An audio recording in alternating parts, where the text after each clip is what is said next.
Olá, queridos irmãos, a paz do Senhor Jesus Cristo, seja muito bem-vindo ao nosso canal. Se você é novo por aqui, eu sou o professor Gerson Willi e quero dizer para você que nós disponibilizamos os slides gratuitamente para você baixar e utilizar aí na sua escola bíblica dominical. O arquivo é editável, você pode transformar, melhorar, fazer como você quiser, tudo para o benefício dos santos e também do reino de Deus. Se você já acompanha o nosso trabalho, não esqueça de deixar seu comentário e clicar aí no gostei, compartilhar as nossas aulas para que outros irmãos também sejam abençoados. Meus irmãos, hoje nós vamos estudar a lição de número 4, que tem por título a estrutura da Bíblia. Nós vamos estudar um pouco sobre de como a Bíblia é organizada e de como foi o processo canônico, né, para que todas as coisas que chegaram até nós estejam como nós vemos agora, tá certo? O texto áureo se encontra em Lucas capítulo 24, versículo 44, que diz assim: E disse-lhes, são estas as palavras que vos disse, e estando ainda convosco, convinha que se cumprisse tudo o que de mim estava escrito na lei de Moisés e nos profetas e nos salmos. Veja que Jesus, ele entende que todo esses escritos, né, antes deles eram aqui tidos como inspirados, inclusive apontava para ele. É muito importante a gente entender sobre isso. A nossa verdade prática vai dizer que a Bíblia se divide em Antigo e Novo Testamento, totalizando 66 livros divinamente inspirados. Se você ainda não assistiu, né, não entendeu ainda que a Bíblia católica tem alguns acréscimos, vai lá na aula de número 1, número 2 e a número 3 para você aprender um pouco mais sobre essa distribuição e também sobre os livros, né, a diferença dos livros. Né? Inclusive na aula de número 2 nós falamos muito sobre isso, livros apócrifos, livros deuterocanônicos. Então, toda ela é a nossa única regra de fé e prática, como diz aqui a verdade prática de hoje, que é os livros que foram inspirados por Deus, os livros que nós usamos hoje como a nossa regra de fé e daquilo que nós colocamos em nossas vidas para ser conduzido, tá bom? Meus irmãos, a leitura bíblica em classe se encontra em Lucas 24, 44 a 49. Nós não vamos fazer essa leitura para a gente ganhar tempo, mas aí vai ficar disponível para você nos slides. E a nossa introdução hoje entra fazendo uma pergunta dizendo o seguinte: qual é a origem da Bíblia e como ela foi formada? Então a gente sabe, queridos, que a Bíblia foi escrita em média mais ou menos 1.600 anos para ser produzida, né, na sua totalidade. Então todo, do Antigo Testamento até o Novo Testamento. Os continentes, na África, Ásia e Europa, foram os locais onde Deus escolheu para que esses livros fossem redigidos e por mais de 40 autores. É interessante saber que só o Pentateuco foram precisos mais de 1.400 anos para ser escrito. Então é muito importante a gente entender a estrutura, que a Bíblia Sagrada, até nós, que nós temos hoje, é um milagre de Deus e é pela sua misericórdia e o seu amor que o Senhor Deus quer se revelar até nós, tá bom? Então, nesta lição, o que é que nós veremos? Nós veremos como a Bíblia está organizada, a classificação de seus livros e a canonicidade e as particularidades dos testamentos. É isso que nós vamos estudar hoje e eu convido você agora para nós estarmos indo para o primeiro tópico. Então, queridos, como a Bíblia está organizada? Definição aqui do termo Bíblia, né? A palavra aqui grega, o termo grego para Bíblia, né? Biblion, que significa livro e tem a conotação de qualidade sagrada. Esse termo aqui era aplicado antigamente para conjuntos de livros, mas em relação às Sagradas Escrituras, esse termo traz uma conotação de algo sacro, né? Algo que é divino e inspirado por Deus. No latim também, o termo aqui, Bíblia, tem um substantivo feminino singular que igualmente exprime a ideia de livro. É muito importante a gente entender isso, que o termo Bíblia, né, não foi algo que surgiu agora na modernidade. Há muito tempo vem se expressando como essas escrituras trouxeram até nós a inspiração divina, né, trouxe até nós a revelação de Deus, que é muito importante. Então, por volta do ano 150 depois de Cristo, os cristãos passaram a usar o termo em grego ta Bíblia, né, que é os livros, para referir-se ao conjunto de livros inspirados por Deus. Então, no ano 150, as pessoas começaram a identificar esse conjunto de livros como algo que faz essa união, né, Antigo e Novo Testamento, como aquilo que estava, então, guardado, preparado e organizado para a revelação de Deus e para acrescentar a nossa fé. É muito importante a gente entender isso para que a gente tenha um pouco mais de conhecimento a respeito daquilo que nós temos em nossas mãos. Hoje nós temos Bíblia de tudo quanto é jeito, né? De vários idiomas, e a gente não sabe como foi feito, como foi formado, e a nossa lição hoje vai falar bastante sobre isso. Então, queridos irmãos, o cânon da Bíblia, você já ouviu essa palavra, né? O cânon, o que é o cânon da Bíblia? A canonicidade, né? A autoridade canônica. E aí a palavra cânon, ela vem aqui do termo hebraico, que significa o nome, né, o termo aqui, kené, e também no grego, canone, que significa vara de medir, uma regra, uma cana. Né? Antigamente as pessoas usavam, né, uma cana reta para poder tirar medidas de alguma coisa, né? Para que algo fosse construído, né? Algo fosse medido. Então, para nós, é uma lista, um catálogo de livros oficialmente aceitos como divinamente inspirados. A gente diz o cano porque para um livro entrar como canônico, como inspirado por Deus, tem algumas regras, né? Algumas medidas que ele tem que passar. Então é necessário que a gente entenda por que tem esse nome canônico. Né? Então, para entrar, deve ser aferido algumas coisas, se esse livro é ou não inspirado por Deus. Então, em vista disso, o termo canônico passou a designar os 66 livros aceitos como divinamente inspirados, 39 no Antigo Testamento e 27 no Novo Testamento, tá bom? O Espírito Santo guiou o seu povo para reconhecer a autoridade desses escritos como regra de fé e prática. Foi o Espírito de Deus quem autorizou, né? Quem guiou o povo e mostrou que esses escritos eram realmente vindo da parte de Deus. É muito importante isso, porque a palavra de Deus, ela não é algo que é colocado a esmo. Foi por vontade de Deus, inspirado pelo Espírito Santo. Então, nesse sentido, o cânon bíblico está completo. Muito importante, ele está completo, queridos irmãos. Nós não podemos acrescentar nenhum livro ao cânon sagrado. A gente não pode acrescentar, alguém trouxe uma nova revelação, o apóstolo Paulo já fala sobre isso lá em Gálatas, né? Como muitos queriam trazer uma nova revelação, uma nova reestruturação para o evangelho, e ele já rejeitou veementemente, assim que escutou escrevendo na sua carta. Nada pode ser acrescentado ou nada pode ser retirado nessas escrituras que foram colocadas, né? E a gente tem ali em Apocalipse que o Senhor Deus diz que receberão, né, a punição aqueles que retirarem alguma coisa ou aqueles que acrescentassem alguma coisa que estão colocadas nesse livro. Então é muito cuidado, porque muitas seitas modificam, acrescentam, colocam um apêndice na Bíblia Sagrada e isso é perigoso, isso é herético e receberão a recompensa daqueles que estão fazendo isso, tá bom? Vamos para o nosso próximo ponto aqui, os dois testamentos bíblicos. Significa essa palavra aqui, testamento, em hebraico, berit, em grego, diateque, e em latim é testamento, né? Esses termos aqui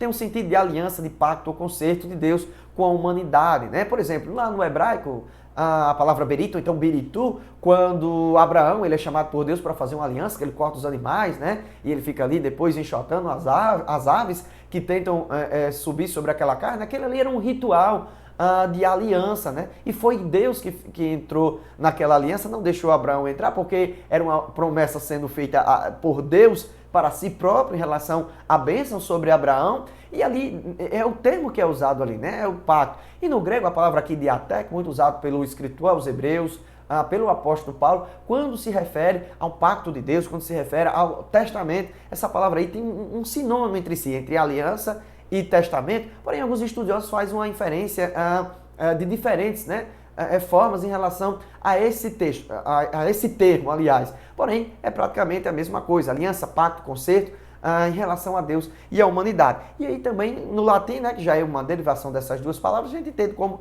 testamento, como pacto também, que dá o mesmo sentido. Então, o Antigo Testamento refere-se aos livros judeus reconhecidos por Jesus como as Escrituras, como a gente também viu na leitura bíblica em classe e também no textual. Jesus ele referenda os textos do Antigo Testamento como textos inspirados por Deus. O cânon do Antigo Testamento judaico é a mesma coisa do cânon nosso, né? A gente chama de Antigo Testamento, mas os judeus não chamam de Antigo Testamento, chamam dos escritos sagrados. Enfim, tem a Tanakh, né, que são as leis, os profetas, e nós não vamos se aprofundar nisso, porque nós temos muita coisa ainda para aprender hoje. Então, o Novo Testamento é a particularidade nossa, né, dos cristãos. O Novo Testamento foi usado para se referir ao cumprimento profético de Jesus como mediador de uma nova aliança, né? O Velho Testamento vai de Gênesis a Malaquias e o Novo Testamento de Mateus até Apocalipse. Então, o cânon do Antigo Testamento é de Gênesis até Malaquias, não há de acrescentar ou retirar. E o cânon do Novo Testamento é de Mateus até Apocalipse, assim como a nossa Bíblia é organizada hoje. Tá bom? Então, chegamos ao segundo ponto aqui, o Antigo Testamento, os livros do Antigo Testamento. A gente vai ver primeiro um pouco sobre o Antigo Testamento, né, algumas inferências, e depois a gente vai ver em relação ao Novo Testamento. Então, os livros, qual era a classificação? Como é, aliás, a classificação protestante, né, das Sagradas Escrituras do Antigo Testamento? Primeiro, queridos irmãos, nós temos o Pentateuco, né? Penta aí de 5, né? Que são 5 livros de Gênesis a Deuteronômio, mais conhecido como a lei. Jesus diz a lei e os profetas, né? Está se referindo ao Pentateuco. Nós também temos aqui 12 livros históricos de Josué a Esther, que são os livros, né, de narrações, de acontecimentos. E também temos os livros poéticos, né, linguagem diferenciada, a gente falou isso nas outras aulas. São 5 livros de Jó a Cantares de Salomão. E aí nós temos 2 livros, dois grupos de livros, são os livros proféticos, que se dividem em 2 grupos, que são os profetas maiores e os profetas menores. Os profetas maiores são 5 livros de Isaías a Daniel e os profetas menores são 12 livros de Oséias a Malaquias. Os profetas maiores não são considerados maiores porque eles eram mais proeminentes, mas por causa da quantidade de escritos que eles deixaram, né? Uma quantidade maior, né? Um livro que tem 31 capítulos, 66, como é o livro de Isaías. E é muito importante a gente entender isso, queridos irmãos, porque às vezes por que profeta maior, por que profeta menor? E os profetas menores, porque os seus livros são um pouco mais sucintos, né? Resumidos, a questão escriturística. No cânon judaico, os profetas menores são chamados os 12, porque justamente são 12 livros que ficaram escritos, né, desses profetas. Vamos continuar aqui. Então, o Antigo Testamento soma os mesmos 39 livros divinamente inspirados, tanto para os judeus como para os cristãos. Então, os livros canônicos judaicos são inspirados também para nós, né? Os judeus entendem, e como a gente entende que os livros do Antigo Testamento, todos eles são inspirados por Deus. Então, vamos falar agora um pouco da canonicidade do Antigo Testamento.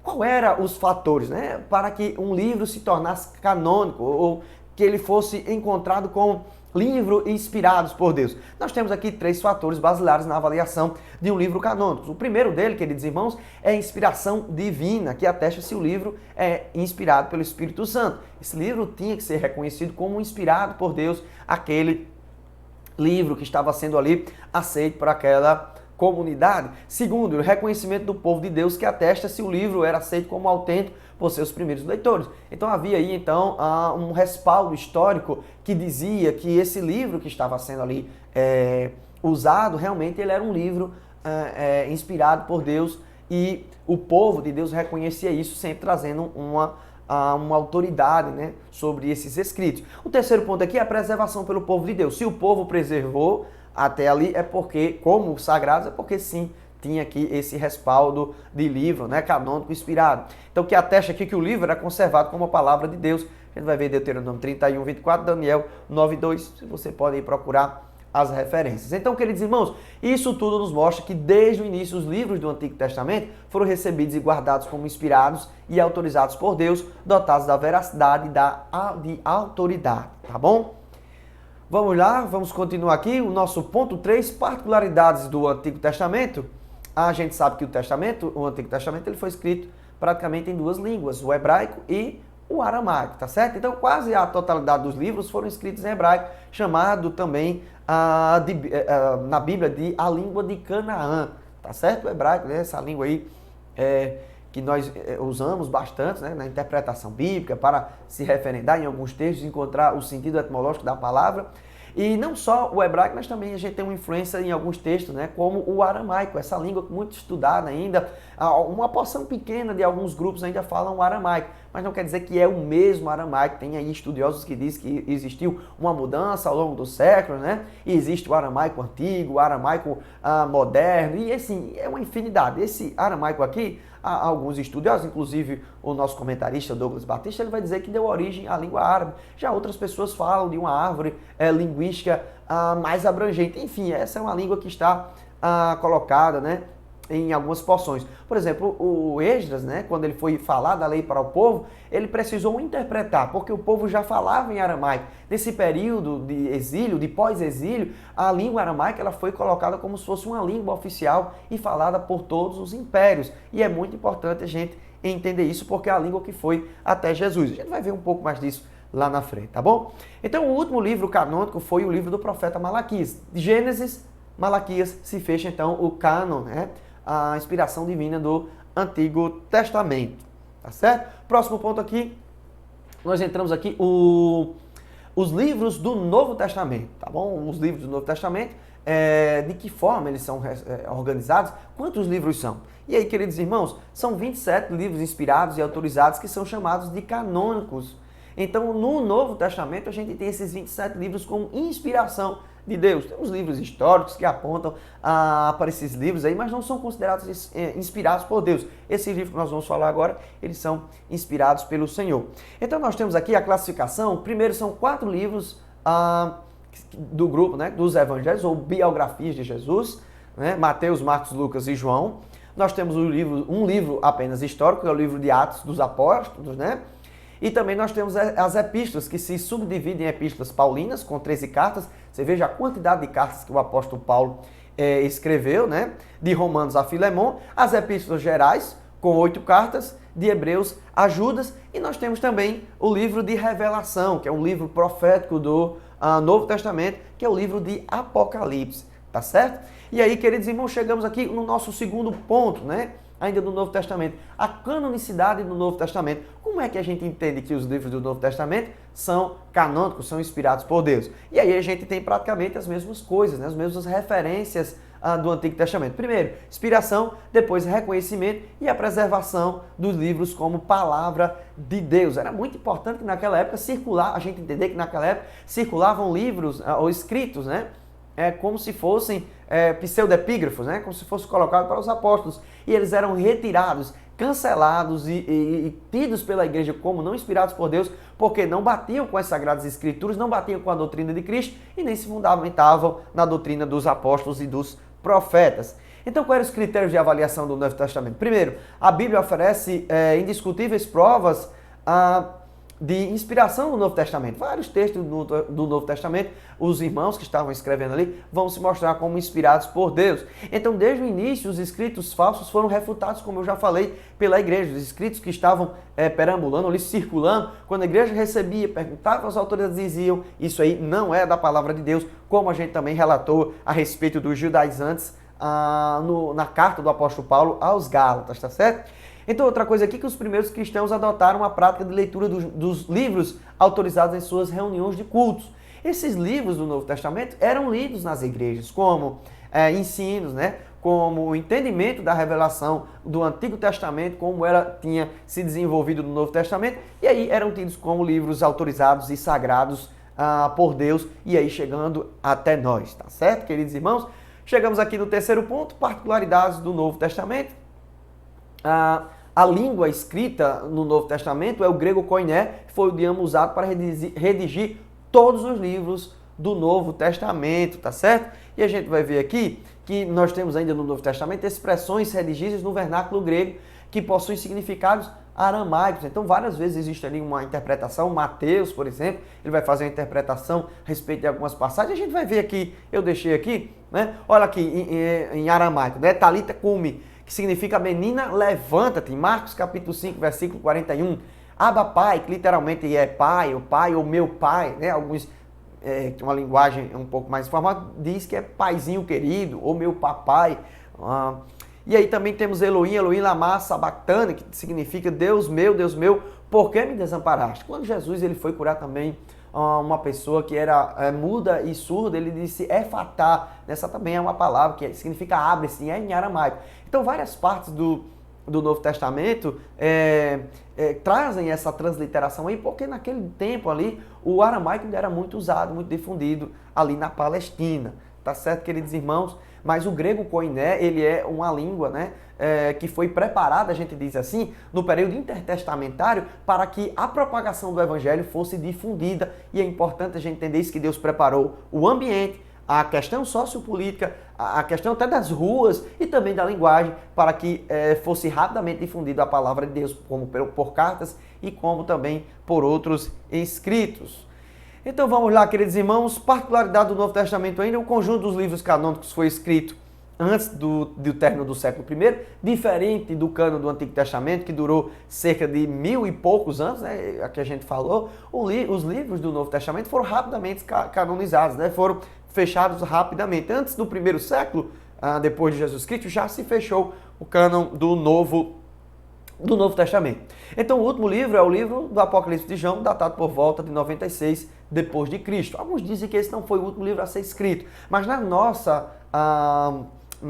organização diz que ele é o último livro de fechamento do cânone do Novo Testamento, tá certo, irmãos? Então, desde o encerramento do cânone, os cristãos reconheceram apenas 27 livros como inspirados por Deus. Algumas outras seitas, religiões por aí, querem agregar como outro testamento de Deus, como um apêndice, como se a Bíblia Sagrada precisasse de um complemento, de um livrinho a mais, né? De um comentário como se for respaldado igualmente a inspiração das Sagradas Escrituras, mas isso não é verdade, nós rejeitamos categoricamente. E eu deixo aqui uma frase de Billy Graham, que ele diz assim: estude a Bíblia para ser salvo, creia na mesma...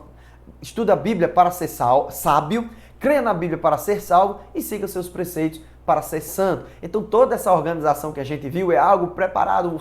O ser humano funciona também de uma forma didática e Deus preparou isso para nós. Eu espero que você tenha aprendido um pouco nessa aula de hoje e tenha abençoado a sua vida, tá certo? A conclusão diz o seguinte: o conjunto dos 66 livros forma um único livro, a Bíblia Sagrada. Esses livros constituem o cânon do Antigo Testamento e do Novo Testamento. Os critérios para avaliação da canonicidade são a inspiração, o reconhecimento e a preservação dos livros como palavra de Deus. A comprovação desses critérios revela que as Escrituras foram aceitas e preservadas como livros autorizados por Deus. Ainda teria muita coisa para a gente falar, como a divisão dos capítulos e versículos, que a gente não colocou nessa aula para a gente ser bem enfático, mas você aí pode, né, se você for professor ou se você mesmo for um aluno, esteja fazendo uma pesquisa, procurar um pouco mais. E eu acredito que a gente esteja falando a respeito de alguns outros termos, né, nas próximas aulas, tá certo? Deus abençoe vocês. Se você chegou até aqui, não esqueça de deixar o seu comentário e nós estaremos juntos, se Deus quiser, na próxima semana, na próxima aula. Deus abençoe